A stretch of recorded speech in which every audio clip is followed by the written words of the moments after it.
ఎవరు చెప్పారు బయట ఫుడ్డే బావుంటదని? ఒక్కొక్కసారి ఇంట్లో చేసుకున్న ఫుడ్ గూడా చాలా టేస్టీగా అనిపిస్తుంది. నేను చూపిస్తున్న రెసిపీ పేరేంటో మీరెవరైనా గెస్ చేయగలరా? వద్దులేండి. నేనే చూపిస్తున్నాను చూసేయండి. ఏంటంటే కాలీఫ్లవర్ పకోడీ. పకోడీ అంటే చాలా ఇష్టం కదా అందరికిని. అండ్ బయట నుంచి తెచ్చుకునే కన్నా ఒకసారి ఇంట్లో గూడా ఇలా ట్రై చేయండి. చాలా బావుంటుంది కాలీఫ్లవర్ పకోడీ. ఫస్ట్ కాలీఫ్లవర్ అంతా నీట్‌గా తీసుకొని కాలీఫ్లవర్ పువ్వు అంటారు. తెలుసు కదండీ అందరికిని. అండ్ ఏం చేయాలంటే ఒక గిన్నె తీసుకొని ఆ గిన్నెలో హాట్ వాటర్‌కి బాగా వేడి నీళ్ళు మరబెట్టుకొని ఈ పువ్వు గూడా అందులో వేసి బాగా కలుపుకొని ఉంచండి.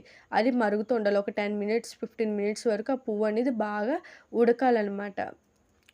అండ్ నెక్స్ట్ ఏం చేస్తారంటే ఒక గిన్నె తీసుకొని అందులో శనగపిండి, కార్న్ ఫ్లవర్ అండ్ ఒక టేబుల్ స్పూన్ సాల్ట్ అండ్ కారం వేసుకొని బాగా మిక్స్ చేసి కొద్ది వాటర్ వేసుకొని మిక్స్ చేసుకోండి. తర్వాత ప్యాన్ బాగా హీట్ ఎక్కిందో లేదో చూడండి. అండ్ చూడండి నేను చూపిస్తాను గదా! ఈ విధంగా కాలీఫ్లవర్ అనేది బాగా పొంగు రావాలనమాట. ఉడికిపోయే వరకు ఉంచుకొని తర్వాత ఇందులో వేసుకొని బాగా మిక్స్ చేయండి.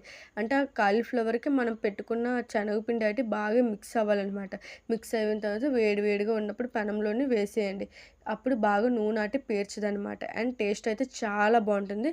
నేనైతే నాకైతే ఫేవరెట్ స్నాక్ అనమాట. మీలో ఎవరైనా ట్రై చేయకపోతే ఒకసారి ట్రై చేసి ఎలాగుందో చెప్పండి. And do follow for movies. అలా చూసి వెళ్ళిపోకుండా సబ్స్క్రైబ్ చేసుకోండి. నెక్స్ట్